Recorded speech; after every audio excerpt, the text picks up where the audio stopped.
institutions, the leaders, the successes that we've made in the space of health equity. It is also a very special day because today AltaCair Foundation turns 1 year old. It's our birthday. And thank you for coming to our birthday party and being a part of this huge milestone. In this 1 year, we've had the blessing to partner with many of you. So thank you for welcoming us into your world with open arms. As the president of AltaCair Foundation, I also want to thank my board members who stood up with me and stuck to me only after listening my vision and mission for this organization. They are truly responsible for structurally designing where we are today. So thank you to all my board members who are present here. Thank you, thank you, thank you. Can we start with the slides?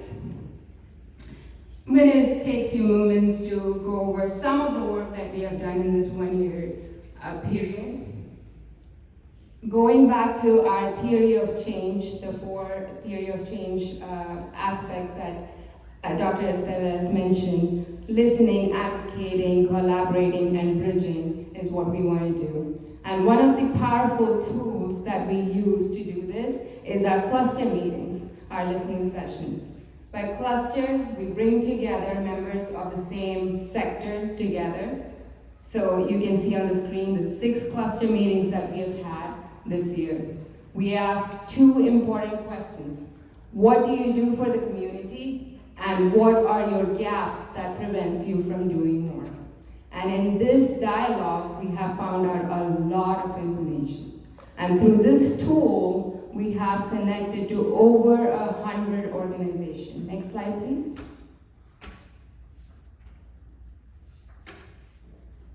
The information and resources, the gaps that we have found, we have been able to discover that one person's resource is another person's gap. And getting them in the same room and having that dialogue is a powerful thing to do. These are all the organizations that we have been able to connect and collaborate. And I know all of you are present here, so thank you so much for being part of this change, being part of this collaboration. Move on to the next slide. These are our pilot colonias, and the research that we used to come up with the pilot colonias was one of the studies that Dr. Dean Kine from UTRGV Department of Sociology did. He did a deep study on colonias, Forgotten Americans' Bird's Eye View. We used that research and did field work on over 17 colonias. So the 4 that are picked right now are the ones which are pretty underserved and have unique needs. The population is listed there. Our first pilot program will be in La Sara, Willacy County. Next slide, please. The next 2 slides will have some of the initiatives that we are planning on. There are about 12 key ones. You can read them on the screen. I'll just highlight the main ones. Disaster management, preparing people to know CPR, that way there aren't mortalities because 911 took too long. Correcting the addresses of residents because, again, 911 cannot get to you at the right time. Doing fire training, what to do when there's a fire. Again, let's not wait for just 911 to get there. And for that, we are deeply seeking help and collaboration with Lower Rio Grande Valley Developmental Council. So they are our partners in that. VTX1 helping us with the outreach broadband campaign, which is so important when it comes to access, because brick and mortar is not always the answer to everything. We have to take healthcare, we have to take the non-medical drivers to the residents for them to resolve their issues. The other initiative which is very important to us is dental services. Dental services are very deficient in our community. There are 1 or 2 organizations trying to do their best, but we want to join hands with them and actually provide dental services in these colonias. So those are some of the initiatives along with specialty care, promoting specialty care both in the pediatric space as well as the geriatric space. And we hope to achieve at least some of them in higher intensity in the next few months. We have our pilot starting January 2025. So all your contribution is going towards this work.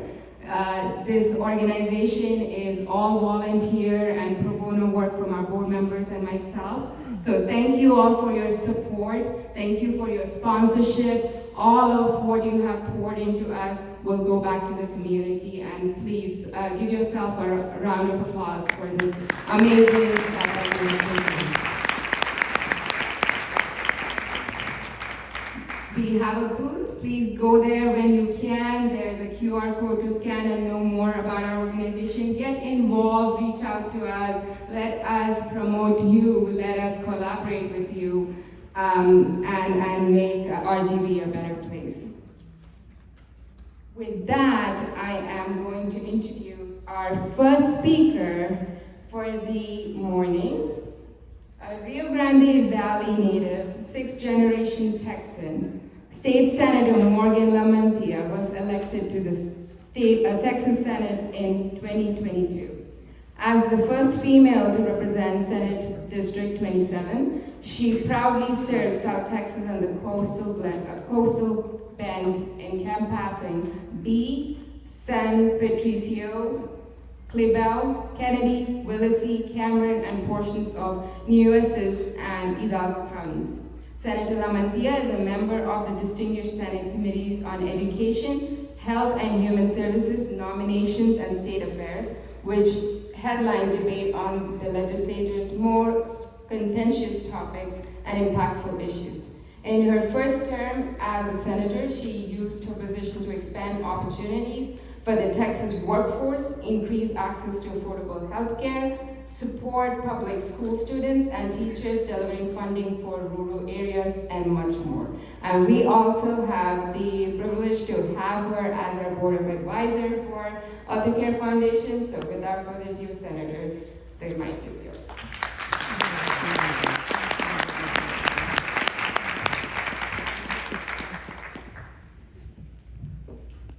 Good morning. Thank you so much for being here today and for having me as well. And since Manny started it when you came up here, Puro 956, my first bill, the first bill that I passed was Senate Bill 956, and I passed it with Jenna Darling, Mayor Darling's daughter. So it was a 956 collaboration. So very proud of that. But it's an honor to be here, and I really want to say thank you to Dr. Chandran for everything that she's done and the entire AltaCair Foundation for hosting this event and bringing us together. When she was going over the key initiatives, I'm sitting there reading, I'm even taking notes, and I'm like, this is exactly what we've been talking about, this is what we're looking to do. And then I remember, wait, I'm part of this organization, I get to help. Not only at the state level, but actually here with the organization, with all of y'all here in the community as well. And I think that's so fantastic that we're all looking to solve the same problems. We're all coming together because it's going to take all of us. I'm representing 8 counties across the RGV and the Coastal Bend.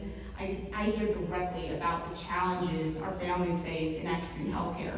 And that goes much beyond, way beyond medical treatments. It's more than just what happens in between the doctor's office. It's about the cost. It's about our water shortages, housing instability, our lack of mental health services, our lack of transportation to and access to our doctors. For so many people, especially in South Texas, these barriers force our mothers, our fathers, and our grandparents into impossible choices. Do I pay for my treatment or do I pay for my child care? Do I skip a doctor's visit because I can't afford transportation? Do I pay for my utility bill or do I go refill my prescription? These are all realities that surround healthcare in our region. Many of our underserved and uninsured neighbors miss critical preventive care, only to end up in emergency rooms with large bills and avoidable complications. We've really progressed as a state, especially in the last legislative session, but we all know there's so much more to do. We have to meet our community members where they are and address these socioeconomic challenges that prevent them from getting the care that they deserve. Between 2010 and 2019, Texas saw the closure of 20 rural hospitals. Last year, the state provided $178.2 million to help rural hospitals with those costs, and another $25 million for financial stabilization, maternal care operations, new models for hospital payments under the Rural Hospital Grant Program. That these funds, they're only part of the solution, and even then, they don't cover the entire cost of operating these hospitals and taking care of our rural areas. A key piece of the puzzle is the shortage of healthcare professionals. You see it firsthand in your clinics, in your hospitals, and our medical facilities. To address this, we passed legislation establishing scholarships, grants, and loan repayment programs targeted at nurses and physician education. It's a long-term solution, but it's a step in the right direction. Another important step is expanding our medical residency programs and the funding that we receive from the federal government for those programs. Study shows that doctors stay in the region where they complete their residencies, so expanding those programs here in South Texas is a key effort in that regard. And we can't overwork the incredible work being done by our institutions of higher education right here in South Texas. We've secured critical funding for UTRGV School of Pediatric Medicine, which is going to help address so many of our challenges, especially when it concerns our diabetics. And this is in a region where diabetes is so prevalent, so having a pediatric school here means that we're going to get that specialized care that's so needed. And it's especially true with the new limb preservation clinic that UTRGV just announced. We have high, growing numbers of people with diabetes who are losing limbs, and after that happens, their life expectancy decreases exponentially. And with this new center, hopefully we'll be able to combat those issues. UTRGV Medical School didn't exist a decade ago. It's a monumental leap forward in the healthcare for South Texas. We also have Texas A&M who are expanding their rural healthcare program and trying to increase rural healthcare residency programs to make sure that students are exposed to those areas and pursue their futures in rural areas as well, and not just in the hospitals in the bigger cities. These developments prove how far we've come and the critical role advocacy plays in expanding resources while attracting medical professionals to our region. We've also made strides in improving access to affordable prescription drugs. Texas is now closer to being able to import cheaper but at lower cost FDA-approved medications from Canada, which includes drugs for treating high blood pressure. We also exempt essential family care items that come in hygiene products, diapers, bandages, baby wipes, maternity clothing, all from sales tax. That's another way we're trying to reduce financial burden on families to improve their healthcare outcomes. Texas also recognizes the importance of bridging the digital divide for families in rural areas. For maternal health, we extended Medicaid coverage for new mothers from 2 months to a full year after childbirth. This extra coverage is vital, allowing an estimated 137,000 more Texas mothers to continue seeing their physicians after giving birth, and that includes their mental health care. However, Texas is also one of 10 states and the largest that is yet to expand Medicaid under the ACA. While expanding Medicaid isn't a cure-all and isn't going to cover everyone that's uninsured, especially in our population, it is a big step forward. Broadening that eligibility could significantly reduce the coverage gap for so many low-income Texans and relieve some of the pressure on overburdened hospitals, clinics, and our community health centers as our populations continue to grow. We also need to work on regulations that are going to help protect our independent pharmacists from anti-competitive practices.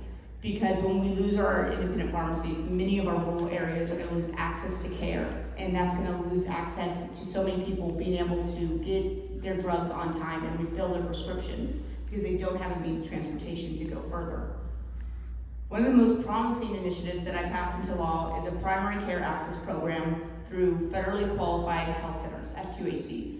We know them here as Nuestra Clínica, Su Clínica, New Horizons, and KCOST. They are amazing centers that provide service to so many of our underserved and uninsured populations.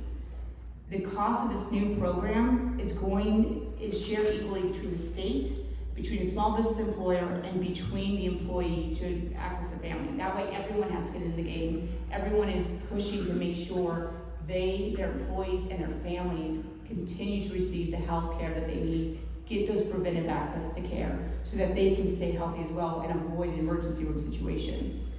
In the upcoming session, my team's priority is going to be securing state allocations to cover that 1/3 of the state's portion of that program so that we can continue to make sure our FQHCs have the funding that they need to service our communities.